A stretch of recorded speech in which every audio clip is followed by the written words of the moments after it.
നമ്മളുടെ ദൈവം മനസ്സലിവിൻ്റെ മഹാദൈവമാണ്. യേശുക്രിസ്തുവിൻ്റെ പരസ്യ ശുശ്രൂഷയെ വിലയിരുത്തിയാൽ തന്നെ തൻ്റെ സകല പ്രവൃത്തികളെയും നിയന്ത്രിക്കുന്നതും മനസ്സലിവാണെന്ന് കാണാം.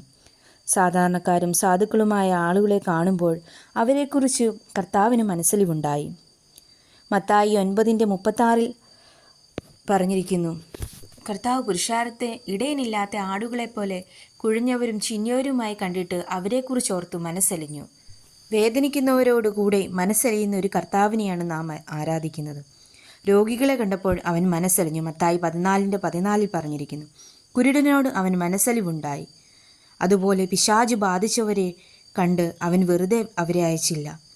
പിശാച് ബാധിച്ചവരോട് അവന് മനസ്സലിവുണ്ടായി. മറ്റുള്ളവരുടെ വേദന കർത്താവിൻ്റെ വേദനയായി കണ്ടു. ദുഃഖിക്കുന്നവനോട് കർത്താവിന് മനസ്സലിവുണ്ടായി. സ്വന്തം പുത്രൻ്റെ മരണത്തിൽ ദുഃഖിച്ചിരുന്ന നയീനിലെ വിധവയെ കണ്ടപ്പോൾ കർത്താവിന് മനസ്സലിവുണ്ടായി. വിശക്കുന്നവരോട് കർത്താവിന് മനസ്സലിവുണ്ടായി.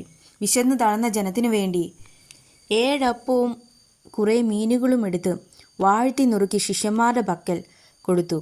എല്ലാവരും തിന്നു തൃപ്തരായ ശേഷം ശേഷിച്ച കഷ്ണങ്ങൾ 7 വട്ടി നിറച്ചെടുത്തു എന്ന് തിരുവചനത്തിൽ എഴുതിയിരിക്കുന്നു.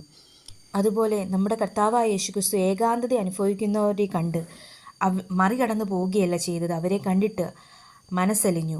അതുപോലെ സമൂഹത്തിൽ ആരാലും വെറുക്കപ്പെട്ട് ആരും അടുത്തു ചെല്ലുവാൻ ആഗ്രഹിക്കാത്ത കുഷ്ഠരോഗികളെ കണ്ടപ്പോൾ കർത്താവ് അവരെ ചേർത്ത് പിടിച്ചു, അവരുടെ കൈക്ക് പിടിച്ച് അവരെ സൗഖ്യമാക്കി.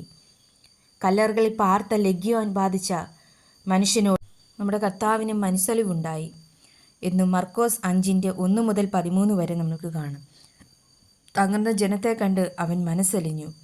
കുഴിഞ്ഞവരും ചിന്നിയവരുമായ ജനത്തെ കണ്ട് കർത്താവ് അവരെ തള്ളിക്കളഞ്ഞില്ല. അധ്വാനിക്കുന്നവരും ഭാരം ചുമക്കുന്നവരുമായുള്ളവരെ കർത്താവിൻ്റെ അടുക്കൽ വരുവാനാണ് കർത്താവ് പറഞ്ഞത്. ഞാൻ നിങ്ങളെ ആശ്വസിപ്പിക്കാം. നമ്മുടെ സങ്കടങ്ങളിൽ മനസ്സലിയുന്ന ഒരു കർത്താവിനെയാണ് നാം ആരാധിക്കുന്നത്. നമ്മുടെ ആവശ്യങ്ങൾ സ്തോത്രത്തോടുകൂടി ധൈര്യത്തോടെ ദൈവസന്നിധിയിൽ അറിയിക്കുക.